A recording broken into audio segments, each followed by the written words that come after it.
Hello everyone, this is Shruti and today we are here to discuss the topic guarantee of profit to a partner from the chapter partnership fundamentals.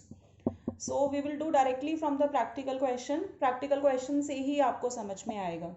Guarantee of profit का मतलब होता है कई बार firms ये decide करती हैं कि किसी भी पर्टिकुलर पार्टनर के लिए मिनिमम इतना प्रॉफिट होगा या मैक्सिमम प्रॉफिट के केसेस भी होते हैं. तो उस केस में अगर प्रॉफिट उस डिसाइडेड अमाउंट से कम या ज़्यादा आए तो हम कैसे ट्रीटमेंट करते हैं ये हम इस क्वेश्चन से समझेंगे. So let us start with the question. देखिए क्वेश्चन कह रहा है कि ABC पार्टनर्स थे, उनकी प्रॉफिट शेयरिंग रेशो थी 4:1 और डीड ऐसा प्रोवाइड कर रही थी कि किसी भी साल में सी का शेयर 18,000 से कम नहीं होगा. देखिए सबसे पहले यू शुड अंडरस्टैंड कि क्या प्रोवाइडेड था कि in no year C's share will be less than 18,000. That means 18,000 से कम नहीं हो सकता, ज़्यादा हो सकता है. तो मान लो अगर सी के हिस्से का प्रॉफिट 20,000 आता है तो ये 18 से कम तो नहीं है, तो हम उसको पूरा 20 दे सकते हैं. अगर प्रॉफिट 18 आता है तो भी हम उसको पूरा का पूरा 18 दे देंगे क्योंकि वो 18 से कम नहीं है. लेकिन अगर प्रॉफिट मान लीजिए 16,000 आता है तो 2,000 रुपये कम है, तो वो हम लोग क्या करेंगे, ए और बी से ले लेंगे. ठीक है. तो इस क्वेश्चन में नेट प्रॉफिट था 1,05,000. तो सबसे पहले हम लोग क्या करेंगे, 1,05,000 को इनकी रेशो में डिस्ट्रीब्यूट कर देंगे. इनकी रेशो है 4:2:1. तो सबसे पहले हमने क्या किया, तीनों के शेयर निकाल लिए. कैसे निकालेंगे, 1,05,000 इंटू 4 बाय इनका टोटल 4 और 2 6 और 1 7. 1,05,000 इंटू 4/7 ये आ गया 60,000. उसके बाद बी का शेयर आया 1,05,000 इंटू 2/7, 2 क्योंकि इसका शेयर है, ये आ गया 30,000. उसके बाद 1,05,000 into 1/7 is equal to 15,000. Now see, ये सी का शेयर 18,000 से कम नहीं होना चाहिए, बट इसका शेयर वैसे हमने हिसाब लगाया तो आ रहा है 15,000. होना चाहिए 18, तो 3,000 रुपये से कम है. तो हम क्या करेंगे, ये 3,000 रुपये अब कहाँ से लेगी फर्म, बाकी पार्टनर से लेगी. तो ये 3,000 रुपये क्या करेगी फर्म,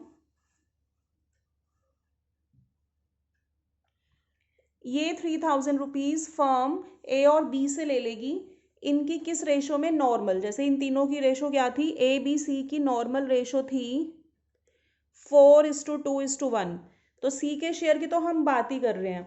बाकी कौन पार्टनर्स बचे, ए और बी. तो जो सी के शेयर का कम हिस्सा था वो ए और बी शेयर कर लेंगे. 4:2 में ही करेंगे क्योंकि क्वेश्चन में हमें और कुछ प्रोवाइडेड नहीं है. तो हमने क्या किया, 3,000 रुपीज़ को ए और बी में डिस्ट्रीब्यूट करा उनकी रेशो में. वही सेम 4:2 में डिस्ट्रीब्यूट किया तो 3,000 इंटू 4/6, 3,000 इंटू 2/6. तो ये आ गया 2,000 और 1,000. नहीं तो जैसे दिस इज 4:2, तो आप इसको काटोगे तो ये रेशो एक्चुअली में 2:1 बन जाएगी. तो सेम आएगा 2,000 एंड 1,000. तो हम क्या करेंगे, जैसे ए कितना सेक्रीफाइस करेगा 2,000 सी की फेवर में, बी सेक्रीफाइस करेगा 1,000 सी की फेवर में. तो 60,000 ए का शेयर था, माइनस जितना उसको सेक्रीफाइस करना पड़ेगा, तो उसका शेयर आ गया 58,000. ऐसे ही बी का शेयर था 30,000, माइनस उसको कितना सेक्रीफाइस करना पड़ेगा 1,000, और उसका शेयर कितना आ जाएगा 29,000. और सी का था 15,000, सी का शेयर 15,000 था, बट उसको तो कुल मिला के कितना मिल जाएगा, उसको टोटल 3,000 मिल गया, तो उसका शेयर कितना हो जाएगा कुल 18,000 एज प्रॉमिस्ड. तो अब नाउ P&L अप्रोप्रिएशन अकाउंट वही सेम, यहाँ पे आप लोग बाय P&L ट्रांसफर करोगे 1,05,000. और ये वाला प्रॉफिट कैसे डिस्ट्रीब्यूट हुआ है हम यहाँ पे लिख देंगे वर्किंग नोट, और ऊपर हमारा वर्किंग नोट बना हुआ है. एंड टोटल प्रॉफिट यहाँ लिख देंगे एंड नीचे we will do the total. ठीक है. अगर इसी क्वेश्चन में आपको ये दिया होता कि सी का शेयर का जो भी डेफिशिएंसी आएगी वो ए और बी इक्वली बांट लेंगे, इक्वली प्रपोर्शन में डिस्ट्रीब्यूट कर देंगे, तो उस केस में हम क्या करते, ये 2 और 1 की बजाय 3,000 को इक्वल बांट देते, 1,500 और 1,500, और इनके शेयर में से हम 1,500 माइनस कर देते हैं. ठीक है. बट हमें इस क्वेश्चन में कुछ भी एक्सक्लूसिवली मेंशन नहीं है, तो हमने जो क्वेश्चन में रेशो दे रखी है उसी के हिसाब से डिस्ट्रीब्यूट करा। Okay, thank you for watching.